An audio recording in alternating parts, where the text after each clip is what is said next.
lagi dengan Madam. Semoga kalian sehat dan bahagia.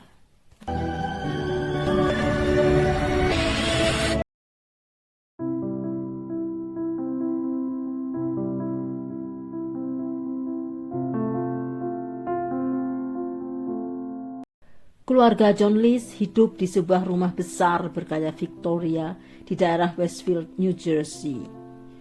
John List adalah seorang akuntan berusia 46 tahun. Dia dan istrinya Helen menikah sekitar 20 tahun lamanya.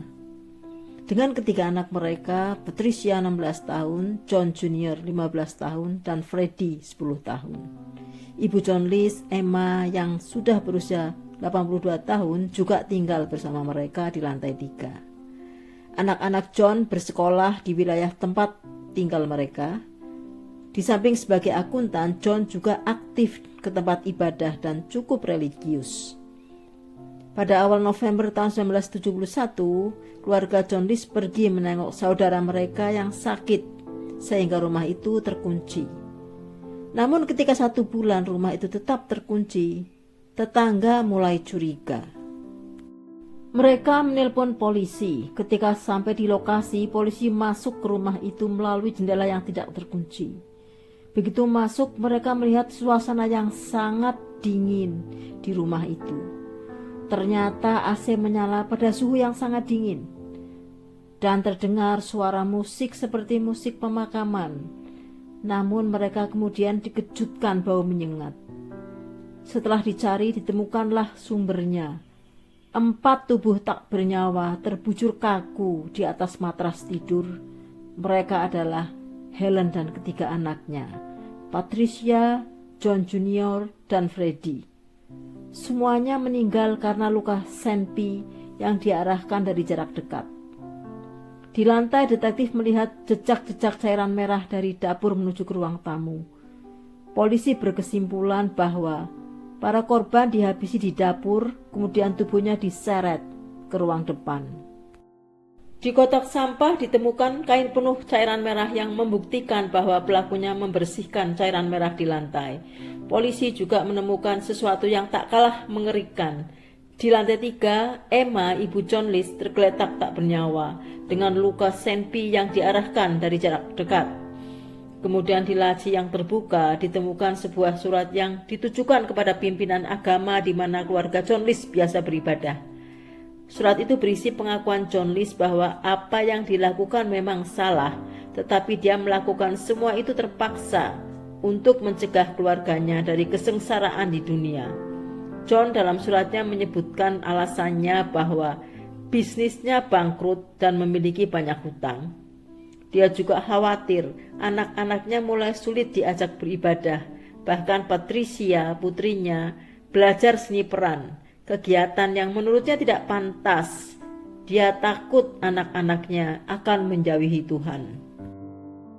2 hari kemudian mobil John ditemukan terparkir di bandara JFK. Meskipun mobilnya di bandara, John List tidak ada di dalam daftar penumpang. Berarti dia tidak naik pesawat. Sejak itu, John List menjadi buronan polisi Amerika. Detektif Frank Maranka ditugaskan untuk memimpin penangkapan John List. FBI juga dilibatkan. Berita pencarian John List tersebar di berbagai media, juga ditempelkan di seluruh kantor pos di New Jersey. Tersangka menjadi orang yang paling dicari oleh polisi dan FBI karena telah menghabisi 5 anggota keluarganya sendiri. Tubuh keluarganya itu ditemukan kira-kira sebulan setelah dihabisi. Artinya sudah 1 bulan John List bersembunyi di tempat yang aman baginya, dan ini membuat polisi dan FBI sulit untuk menemukannya. Pencarian yang begitu intensif tidak juga membawa hasil. Namun polisi tidak menyerah. Setiap tahun pada tanggal terjadinya tragedi tersebut, berita pencarian John List selalu diupdate. 1 tahun, 2 tahun, sampai tahun ke-15 tidak juga membawa hasil. Namun mereka tidak menyerah. Dalam kesulitan itu, ada seorang polisi yang punya ide cemerlang. Dengan cara menayangkan pencarian John List dalam acara TV yang saat itu sangat populer, yang berjudul American Most Wanted. Isinya memuat profil pelaku kriminal kelas kakap yang menjadi buronan polisi Amerika, dengan ditunjukkan foto-fotonya dan tindakan yang sudah dilakukannya. Sehingga apabila ada pemirsa yang mengenal, bisa segera menelpon polisi. Walaupun kasus John Lee sudah 18 tahun kejadiannya, detektif yakin masyarakat masih bisa mengenali wajahnya.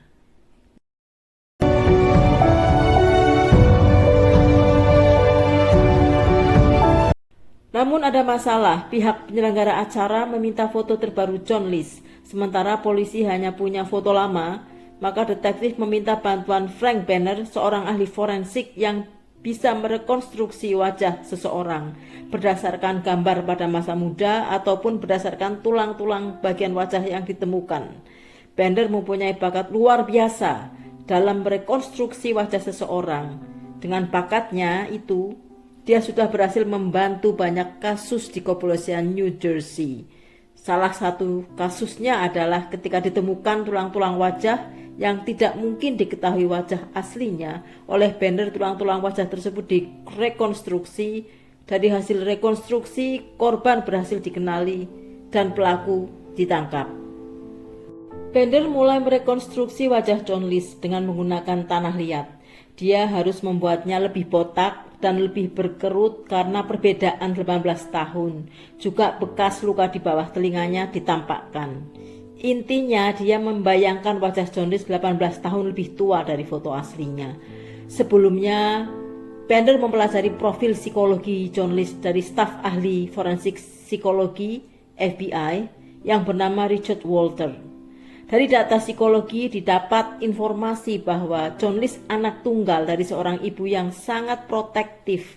Dia sangat kurang bergaul dan selalu dimenangkan oleh ibunya, dimanja.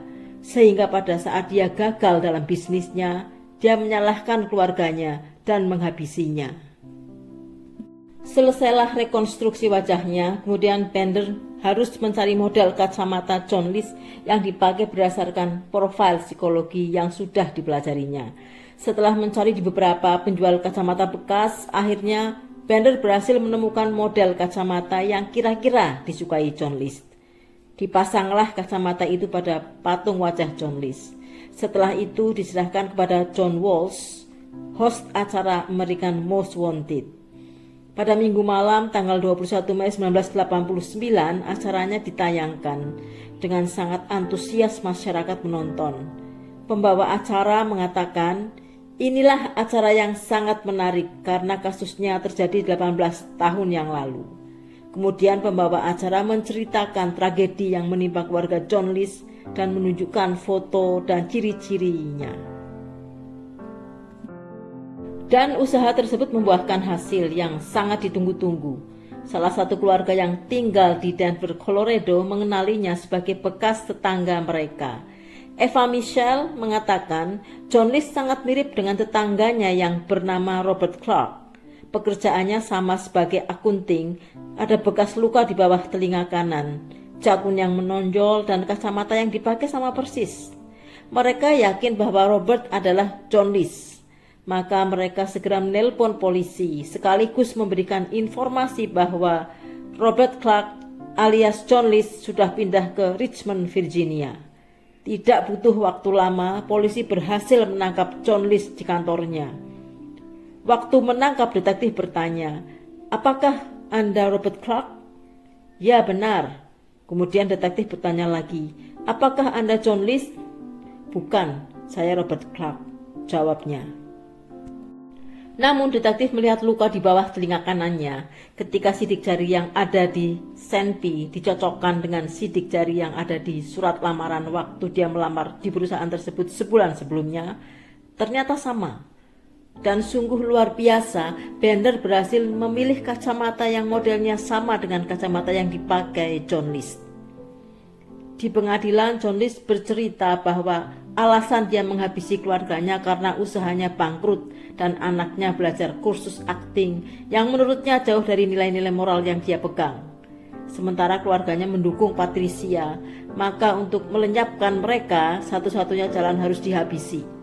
Setelah itu dia mulai dengan petualangannya sebagai buronan. Hakim mengatakan, "Anda seorang yang sangat keji. melebihi binatang, dan sangat egois. Dalam petualangannya, pertama dia pindah ke Denver, Colorado, bekerja sebagai akunting di sebuah perusahaan. Di sana dia bertemu dengan tetangganya yang bernama Laura, kemudian mereka menikah. Kepada Laura, John mengaku bahwa istrinya meninggal karena kanker dan dari pernikahan sebelumnya itu tidak memiliki anak. Setelah itu dia dan istrinya pindah ke Richmond dan mendapatkan pekerjaan sebagai akunting. Penggambaran profil psikologi yang dilakukan oleh ahli FBI benar-benar akurat dalam menggambarkan apa yang dilakukan John List selama pelariannya. Atas perbuatannya, John List dihukum seumur hidup. Walaupun istrinya Laura tetap menyangkal dan mengatakan bahwa mereka salah menangkap orang. Dia bukan John List, dia adalah Robert Clark, suaminya. John List meninggal di penjara pada tanggal 21 Maret 2008 di usia 82 tahun. Sekian dulu guys, semoga kita bisa mengambil hikmah dari cerita ini dan terima kasih sudah menyaksikan.